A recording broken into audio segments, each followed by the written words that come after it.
Hello everybody, and welcome to this episode of Dish with Pepper.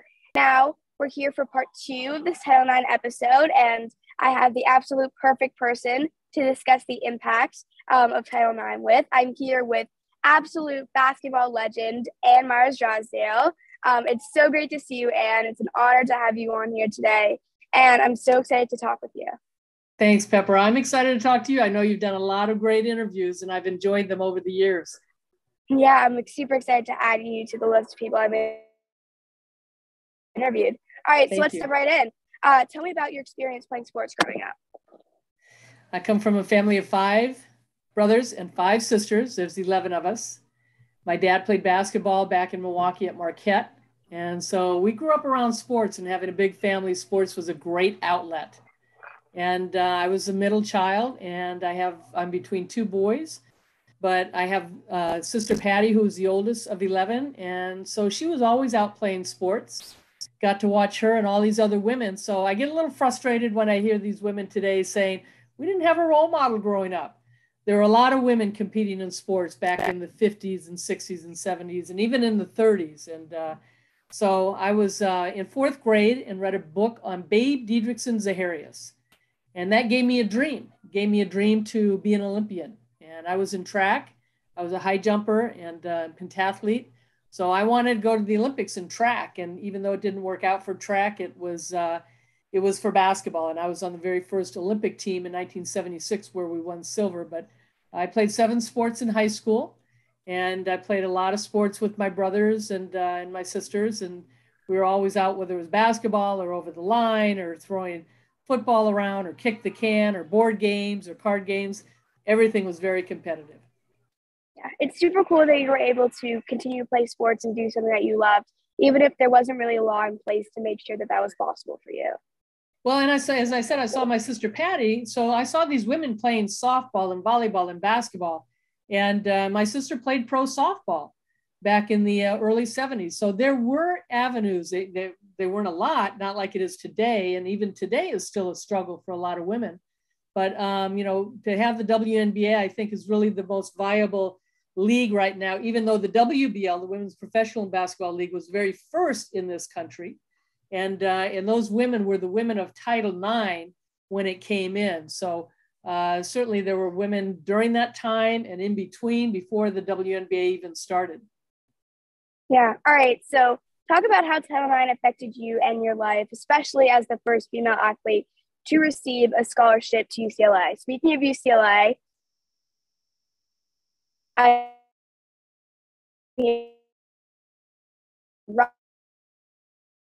after, right next, back like that. Yeah. So, just talk about how Title IX affected you as the first female athlete to receive a scholarship to UCLA. In 1972, I was still in high school. And as I said, I was playing a lot of different sports, and the sports were basketball, track and field, volleyball, field hockey, softball, badminton, and tennis. And so I was playing all those sports, and a lot of us really didn't know what Title IX was and what it meant. And certainly, though, it opened the door and gave opportunities for young girls and young women to receive a full athletic scholarship to a school and to get an education through their sport, just like the guys were. My brother David, who's 2 years older than I was playing at UCLA for Coach John Wooden.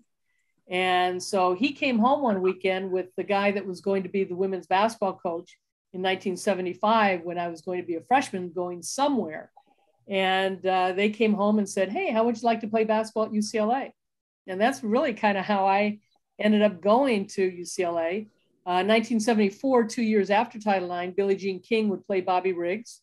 And also in 1975, 76, not only the first year for the Olympics in women's basketball, but also the Women's Sports Foundation started. So a lot of things really kind of came together as a combination. And those were all very important steps on where women's sports is today. And what were some of the biggest changes you've seen in women's sports since the passing of Title IX? Well, the fact that we do have professional athletes. And I love the fact that we have the opportunity, whether it's soccer or swimming or gymnastics or volleyball or basketball, softball, and all these other sports, that you can continue to do something you love. Why should it just be one gender that has that opportunity? Well, now there's two genders that can compete in that. And you can also continue to do that when you're out of college. And probably in the early days, there were not as many opportunities to continue playing sports.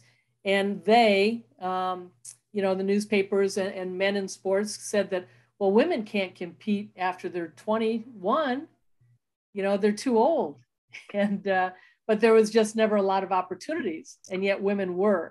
And now you've got somebody like Sue Bird at 41 who's still playing, and Diana Taurasi. I know, I saw it, and I saw your interviews in Washington, and Diana Taurasi at 40. And there's no reason why women can't play into their 30s and 40s. And after having one or two kids, Helen Darling, who played for the Cleveland Rockers, had triplets, and she came back and played. So we know that Cheryl Swoops was the first to, have her baby, but Wilma Rudolph, who was a huge idol of mine, and was the first African-American woman to win, the 100-yard dash in the Olympics, and Wyoming Attias, who won back-to-back 100-yard dashes, and Althea Gibson. I mean, these were women that I really admired, along with Billie Jean King and Babe Didrikson, and certainly my sister and all these other women that I saw play. So there were unbelievable women role models, and they just didn't have the exposure that they have today.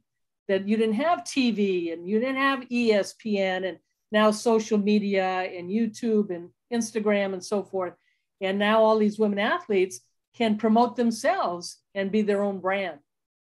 Yeah, and you make that point, and I've been trying for several years now to do just that, and to try to bring attention to all of these incredible female athletes who are incredible in paving their own paths. And I wanted to do this because I stand on their shoulders. So and I will say, Pepper, though, you have earned a lot of respect because of your passion, because of your knowledge, and because of your tenacity. You have persevered, and people love talking to you. You have a great way about you. And whether you play in the WNBA, great. And I know you still have lots of dreams, and don't ever, let anybody sidetrack you with your dreams. But you've made an impact where we are today with a lot of women that didn't get the opportunity to do what you're doing. But we have so much respect for you because you are qualified and you are good at what you do. Thank you so much for that. It means a lot coming from you. All right. So you were the first and only woman to be signed to an NBA contract. What was that experience like at the Indiana Pacers training camp? Well, so much led up to that. And in high school, when I was between my junior and senior year in high school, I was playing on the boys varsity summer league team. And I had hoped to play on the boys varsity team during my senior year in high school. And it didn't work out that way. A lot of people talked me out of it. And when you're in high school, you're going through a lot of changes in your life with emotions and physically and so forth, and what people think of you. And so I had people talk me out of it, but it opened the door for me to be the first high school player to make the USA national team. And then I go to UCLA, and I have a scholarship, and I'm playing there while my brother David is playing there and playing for Kenny Washington. And then I go to the Olympics. I go to the Pan Am Games and the Olympics in 1976, and you had to be an amateur at that time. And in 78, we win the national championship, national title at UCLA. And in 79, I'm basically 78, 79, I'm the #1 draft pick in the WBL.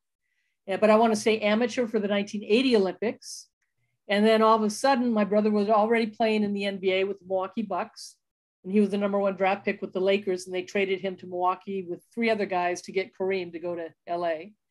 But anyways, so I knew a lot of guys in the NBA because of my brother and playing at Pauley Pavilion. And just a lot of the pros would come to Pauley Pavilion and play. And I always played pickup games there. As a matter of fact, I played a lot of racquetball with Wilt Chamberlain. He'd always come to UCLA. And so, I'm on this journey, which I have no idea where it's going. And then when I come back from Russia, from the Spartacade Games, we had won the World Championships in Korea, and we won gold. And we had come back from the Pan Am Games, and we were getting ready to go to the World University Games. And all the time I wanted to go to the 1980 Olympics and play for Sue Gunner. Billy Moore was my coach on the Olympic team, and she also was my coach my senior year when UCLA won the national title. So I'm hoping to go to the Olympics. And then I get a call from the new owner of the Indiana Pacers and says, hey, how would you like to try out in the NBA? So I looked back from when I was in high school and had all those people talk me out of not playing with the boys. And I thought, this is an opportunity of a lifetime. And it was a very difficult decision because even though I had been to the 76 Olympics and I really wanted to go to the 80 Olympics, you know, maybe this is something that I need to try. And I didn't want to look back in life and say, what if? And I really hold that motto today on a lot of things in my life.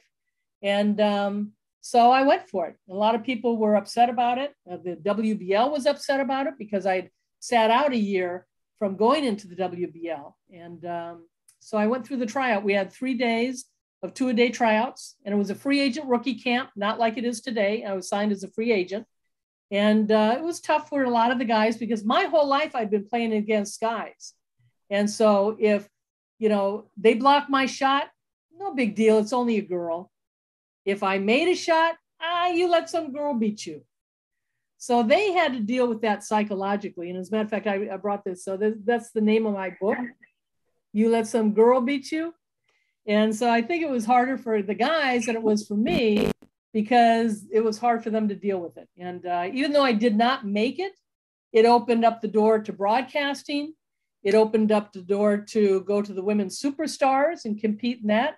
And I won that 3 years in a row. And then also only woman to compete in the men's superstars.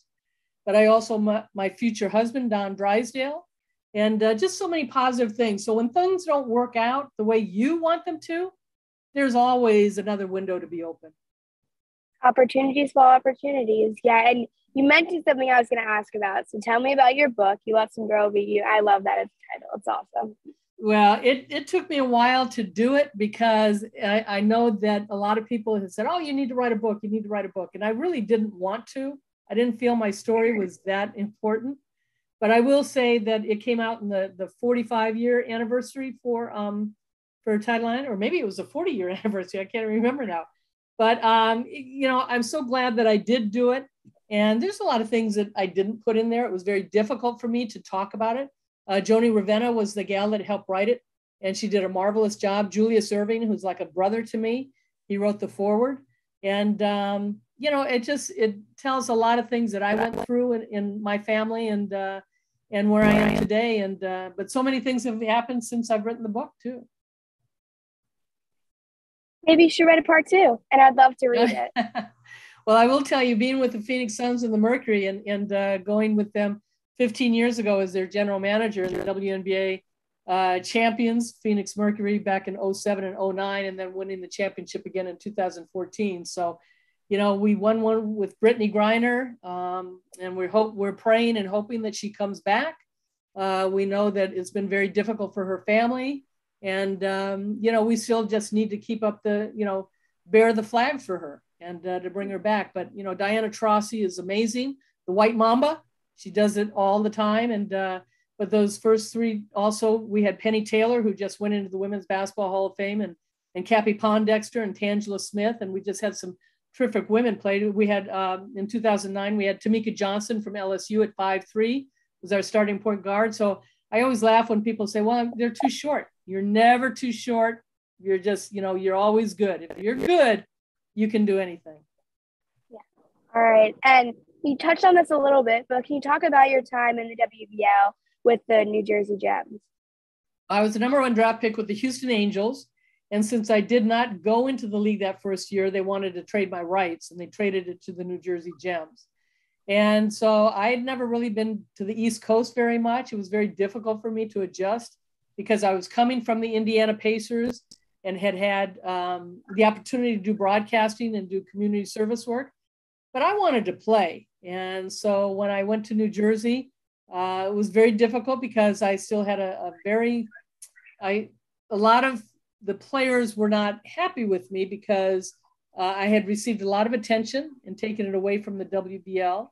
A lot of them felt I wasn't good enough or I was too old at 24. But I just wanted to play. And I know that it was very difficult. A lot of players wanted to prove themselves. I had a joy playing. It was very competitive. And I only played the 1 year because they didn't pay me all my money. So I played the second year, was co-MVP with Molly Bolin of the league. And I think I averaged about 22 and 11 rebounds and, I don't know, a bunch of assists and steals. And, I love playing the game. It was fun. And then when I couldn't play it anymore, that's when I was competing in the Women's Superstars and was able to train for that. Yeah. All right. That's awesome. And I love that you wanted to keep playing and you were able to make that happen. It's really cool to hear. All right. So, of course, I had to ask you about calling the first ever WNBA game back in 1997. What do you remember about that day, and what does it mean to you to be a part of WNBA history? There was a lot of preparation that went into that. I had been working for ESPN. I was ESPN's #1 broadcaster back in the early 80s for softball, basketball, and volleyball. I played volleyball, ran track, and basketball at UCLA. So I played 3 sports there. And we won a track national championship too when I was a freshman. But, so I was there were not a lot of women in broadcasting. When I tried out for the Pacers in 1979, it was the very first year of ESPN. So ESPN has really changed the landscape of where sports is today. But in saying that, I was working for ESPN and doing a lot of broadcasting for them. And then when the WNBA started, NBC, Lifetime, and ESPN were going to be the 3 networks covering it. Well, NBC came to me and offered me a very, very lucrative contract for 6 years that they were going to cover the WNBA. And it was disappointing not to be with ESPN because they had treated me so well. And I don't think they were very happy with me, but NBC was the network. And, working with Hannah Storm, and we did preparation. We prepared a lot. Again, because I'd been broadcasting a lot, I knew a lot of the players. I knew the Olympians. I knew where these players had played in college, and now they were all overseas playing. So when Teresa Weatherspoon, Cynthia Cooper, or Jennifer Gillum, or Yolanda Griffith, when they came back, Tisha Penichero, they came back from Europe to play. I knew who a lot of these players were. And I think with that knowledge, it really helped. And certainly with New York being in LA, the Great Western Forum at that time, it was a sellout. And then we had to fly out that night after the game and go to Phoenix and do the Charlotte Sting against the Phoenix Mercury with Cheryl Miller, and Andrea Stinson was a big player for Charlotte Sting, and they had Jennifer Gillum and Michelle Timms from Phoenix. And so, that first game, though, was exciting. Rebecca Lobo and Kim Hampton and Teresa Weatherspoon from New York, and certainly LA with Lisa Leslie and Penny Toller, who scored the very first basket. There was an excitement in the air, and it was just a feeling of being a part of the 1976 Olympic team, being a part of the WBL, and then also see all those other leagues in between and the ABL. And then now to see that the NBA was supporting a women's league, it was pretty special. Yeah, that's something I can't imagine you could ever forget. It must have been so incredible. All right, so you've always been a true trailblazer in sports, also in sports broadcasting, becoming the first several times. Our friend Cindy Brunson said about you, she doesn't want the road with her at the end of it. She wants to keep going. She wants to keep it going for everybody. And I don't think I would have called the Clippers-Mavs playoff game without someone like you. Can you talk about what being a trailblazer for a young broadcaster means to you? Well, I think it's so important, especially now because there's so much exposure with the game, whether, again, it was volleyball or soccer or so many other sports. But I feel very fortunate to have been one of the first. I know that there were women that came before me also, but I've also had the pleasure of working with somebody like Robin Roberts and Michelle Tafoya and Beth Moen and Pam Walker and Pam Ward, I should say. But, there's been so many good women as play-by-play women. But I've also helped break in somebody like Cindy Brunson or Roz Goldon Woody or Jennifer Azzi and Lisa Leslie, and have worked with a lot of the young women. LaChina Robinson, who I think does an amazing job. And she also is carrying a lot of people and helping them. Debbie Antonelli. We all give back, and we know that the game is always changing. We're getting older. Certainly it's a profession that we found too that is very biased in the sense of, as an older woman. I know Donna De Verona, who was one of the first. She was a very young Olympian in 1960, at 16 years old, won gold medal in swimming, also another UCLA student. But when she turned 50, ABC dropped her. And so as women, we are still fighting an age situation. But I do love to see so many more women of diversity that are getting into this business, not just as analysts, but people that are in front of the camera and doing play-by-play. But certainly, again, the opportunity because of what the internet has given to so many to be able to get on air and work on their craft. Yeah, for sure. It's incredible to turn on the TV and hear the voices of women calling a lot of sports and reporting on a lot of sports. So it's awesome to grow up with that as something that I can listen and see. All right, so tell me what you do in your role for the Suns and the Mercury. So I'm a vice president with the Phoenix Suns and the Mercury. When I first joined the organization, I was the general manager of the Phoenix Mercury and a vice president with the Suns. So now, though, I'm just doing broadcasting. And so I broadcast for both the Phoenix Suns and the Phoenix Mercury.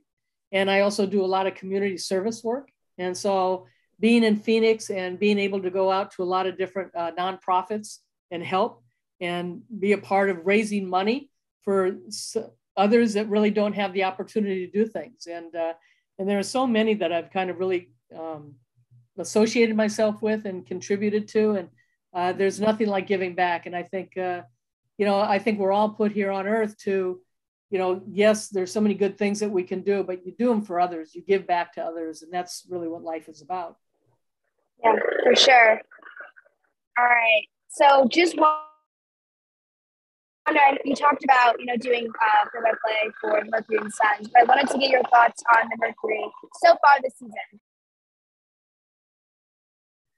Diana Taurasi saw her when she was in Southern California in high school. As a matter of fact, she was a soccer player before she was a basketball player.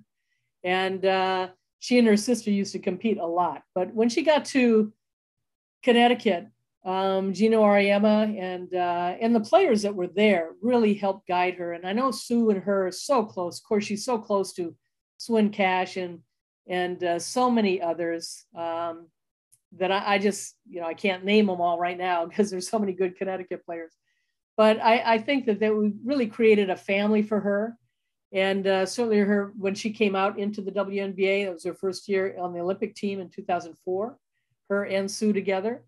And they've shared so much together and so close in age and winning national titles at UConn and then winning Olympic gold for the United States, winning WNBA titles.